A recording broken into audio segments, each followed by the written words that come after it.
Welcome to the Friends with Money podcast, brought to you by Money Magazine, creating financial freedom for Australians since 1999. Hello, and thanks for joining us for another episode of Friends with Money, Money Magazine's podcast to help you earn, save, and achieve your financial goals. My name is Tom Watson, a senior journalist here at Money Magazine, and as always, it's a pleasure to be with you. Today's episode is brought to you by Aware Super. Have you been thinking about retirement? Well, Aware Super's My Retirement Planner is helping their members get retirement ready, whether retirement is 2 or 20 years away. Find out how Aware Super could help you get retirement ready at aware.com.au. Be sure to read the PDS and TMD before deciding, though. Now, on to today's show, where we are getting back into the world of investing by diving into the debate around growth and dividend stocks. And it's great to be able to get into this today because it's actually a topic that we've had requested a couple of times now via listener emails. So don't forget that if there's a financial question or topic that you'd like us to explore, you can always ping us an email to podcast@moneymag.com.au. Thankfully for me and for you two listeners, I'm not going to be digging into this alone, so I'm pleased to say that joining us today is CEO at Saxo Australia, Adam Smith. Adam, welcome to Friends with Money. Thanks, Tom. It's a pleasure to be here. It's a pleasure to have you. Let's get straight into things, Adam, starting with some basics. So first of all, what do we mean by a growth stock? And can you give us, maybe a couple of examples of stocks that fit the bill there? Yeah, look, it's a really interesting question. And typically when we talk about growth stocks, we're talking about stocks that are companies that participate in particular industries. And, if we look back over time, any new stock or any new industry or any new sort of investment opportunity starts its life as a sort of fledgling company. And over time, as the business model or the product develops and matures, you can see that there's a lot of growth in a particular company. That might be through revenue, it might be through sales, whatever sort of metric you look at. So when you're thinking about growth companies, I mean, in the last couple of years, the ones that come to mind sort of most readily would be things like Tesla. And, when we think about electric vehicles in that industry, and we've seen quite a seismic change in the way people have adopted those types of cars and vehicles. And Tesla is, I would argue, probably the poster boy, for that particular industry.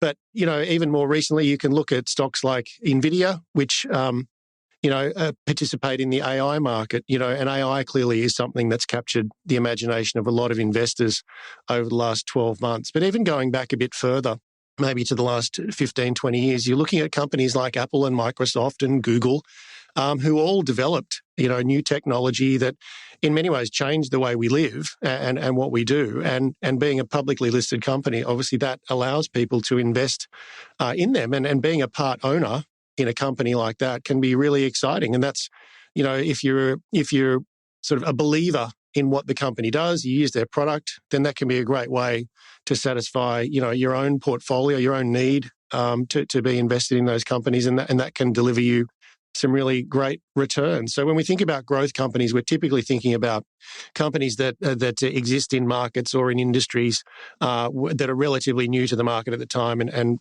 provide opportunities for growth, something new, something that may not have sort of been readily available before to consumers or anyone else who's buying their product. I think that's a great explainer, Adam, and you've hit on the obvious pros there. But are there any kind of cons to investing in growth stocks then? Look, there are, and I think the biggest con is that not all of these companies make it. So, you've got to, at the end of the day, what you really need to do is you need to do your own homework. You need to make sure that whatever it is that you're investing in, frankly, that you understand. It's your money, so you should be very, very keen to ensure that it's being put to work in the right ways. And ultimately, if you're someone who's looking for the next big thing, you have to accept that sometimes your investment may not work out.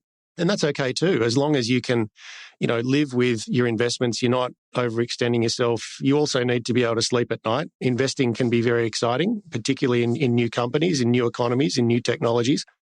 But there are instances where some companies just actually don't ever make it. They don't commercialize their product. They fail. And that's really disappointing, but that is the nature of, I guess, the capitalist sort of system that we work in. How about dividend stocks then, Adam? What are they all about and what's the appeal to them? Yeah, look, dividend stocks also have a really important role to play in anyone's portfolio, because a dividend ultimately is the company paying its owners or its shareholders out of the money that it makes over a particular time period, and usually it's a year or a half year, to be fair. So companies that may operate in more mature markets typically are higher dividend yielding stocks. So less growth. And I'll just go back to typically what you'll see with growth companies is that they will reinvest their profits back into the business to try and continue that growth cycle. Whereas what happens typically with high dividend yield paying stocks or companies that frankly pay a decent dividend is that they see that the money is better spent or better used giving back to the shareholders. So I think the perfect example of this in Australia is our big four banks. Great businesses, but you could argue they're not really in a growth stage. They're all competing for the same number of people in Australia and their financial service needs. And I look at the bank stocks and think, yeah, they pay great dividends. They're fully franked. They pay their tax, which allows you as an investor to earn 6, 7, 8% on companies that frankly are never really, unless they're poorly managed, going bust. So it's pretty good. It's a pretty good investment and something that can keep, that income can keep you going for a long time. So there's definitely value in having some dividend stocks in your portfolio, because that income stream is important for a lot of people. I guess the question that's popped into my head, I'm sure it's the same for a lot of listeners tuning in right now. People are probably wondering, Adam, whether there are any stocks which bridge both categories. Is that something that ever happens? Look, yes, is the short answer, and I'll sort of talk about in Australia over the last few years, we've had quite a significant resources boom, and so companies like BHP, Rio Tinto, Woodside, and even Fortescue have paid very strong dividends over the last few years, and that's been as a result of high commodity prices. But those businesses are world leaders in what they do. So they do straddle both the growth and dividend, sort of platforms. And when you're seeing BHP record profits and paying out record dividends, like the yield has been, sort of high single digits, which is unheard of for companies like that. So, if you've got a particular view about the requirements for iron ore in China or, global growth and all that sort of stuff. I mean, that is what commodities, they drive growth in the global economy. So we're very lucky here in Australia to have those very big, global leaders in resources. And I think they also, as you said, can be both growth and dividend stocks. Adam, you've given us a great base to build upon there. And in a second, I want to get into the question of whether growth and dividend stocks can be better suited to some investors rather than others, as you've kind of touched on a little bit already. But first, today's episode is brought to you by Aware Super. Have you been thinking about retirement? Aware Super's My Retirement Planner is helping their members get retirement ready, whether retirement is 2 or 20 years away. I think I'm in the latter category there. It can help answer questions like, how much super do you need for retirement? Are you on track to meet your retirement goals? And what changes could you make now to help grow your savings? Aware Super's My Retirement Planner also provides a personalized step-by-step action plan, all available as part of the membership at no additional cost. It's a great first step in getting retirement ready. So find out how Aware Super could help you get retirement ready at aware.com.au. Be sure to read the PDS and TMD before deciding, though.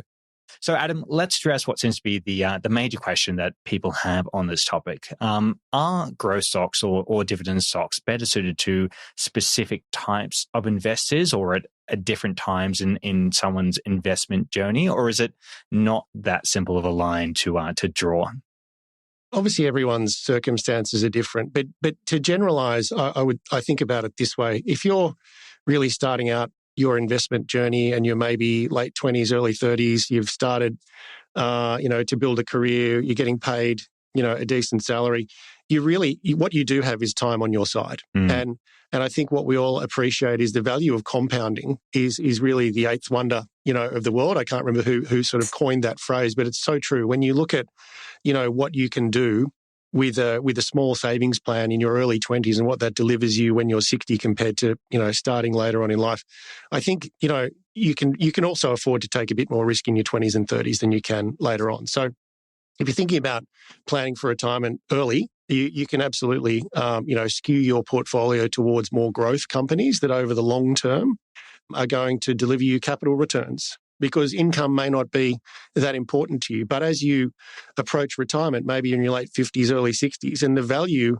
of your investment portfolio, and whether it's your super fund or, your own personal investment, vehicle, it's obviously, you want to de-risk because markets move in cycles, as we know. But if you're only 2 years away from retirement, well, you don't really want to take the risk that we have a GFC and suddenly your savings are being cut in half. I mean, that's not a great outcome, clearly, for anyone. So you should probably be thinking about, whether or not you can go to safer investments, and particularly, in that sort of instance, you might think about, some bonds in your portfolio, which look a lot like dividend-paying stocks, but obviously they're a different instrument. But it's about, thinking about the risk in your portfolio. Again, I come back to that point about making sure you can sleep at night, because everyone wants a comfortable retirement. So as you get older and, potentially you've got a bit more money to invest, you're looking at instruments that help you achieve that sort of, nothing's risk-free, but a risk-mitigated portfolio that you can live off when you start to retire. Something I should touch upon, because I know they're very popular with our listeners, are ETFs. So are there ETFs designed for investors looking for exposure to high growth or high dividend stocks, Adam? And if so, are there any particularly popular ones on the Saxo platform with your investors? Yeah, look, there are, and it's a really good question. As we think about investing and ensuring that we're able to generate reasonable returns. One thing that I do really like about ETFs is they help, you sort of it takes the luck out of investing. So you can go and invest in a portfolio that's been curated by, one of the big investment managers in the world, leading names who are very reputable businesses. And actually, one point I will make before I get into the ETFs is, when you think about investing locally and investing internationally. So I read a headline during the week that said that the ASX basically hasn't moved in 16 years. And I thought, wow, that can't be right. But it actually is. So in October, 2007, we're at the same index level that we are now, which is clearly a bit disappointing if you've been invested only in Australian equities. But then if you look overseas and you look at, and I did a bit of homework just before our call today, looked at the S&P's increased 3.5 times, the NASDAQ 6.5 times, even the Dow 2.5 times. So my point is there that when you think about investing, you can invest through ETFs, you can invest in growth companies, you should be thinking about investing in international securities as well, because, Australia's, it's a good market, but through your superannuation fund, you'll already be invested in a lot of the companies that we know and love. So thinking about offshore opportunities should really be front and center, because that's clearly where you can grow your capital base. But thinking about particular ETFs, so to that point, NASDAQ ETFs, S&P ETFs, they give you also the benefit of having those big international, or US in this case, growth stocks in the index through an ETF, which is a less risky vehicle than investing in those stocks themselves. So Tesla, I mentioned before, I mean, it's quite a volatile stock. It's had a great run lately, but having that in your ETF alongside other names is one way to get exposure to these growth companies, but through a less risky vehicle. So, I know there are many thousands of ETFs available around the world. On the Saxo platform, we have over 7,200 listed on the ASX. So we've got a broad coverage, but we definitely see people identifying ETFs, whether it be in international markets like the S&P or the NASDAQ. But also these days, the ETF issuers have been very clever and have basically developed and produced sector-specific ETFs. So it might be lithium and batteries. It might be, green energy. It might be electric vehicles. It might be AI. It's all there for you. I come back to that point. You do need to do your own homework, but that is definitely one way to access investment opportunities in an industry or in a share or in a particular market that you like, and it takes the guesswork out of the equation, which I think is a really strong advantage for the ETF product. Adam, this has been such an interesting chat. And before we let you go, I do have one more question, though, and something that I always like to ask. Do you have an investing tip or a piece of advice that you'd like to leave our listeners with? Yeah, look, I do. I sort of come back to that point I made before about knowing what you're investing in. So, for example, A few years ago, my wife and I looked around at home and we worked out we'd had about 25 Apple products in the house. So we thought, well, we're a big user of their products. Maybe it's time to actually invest in the company.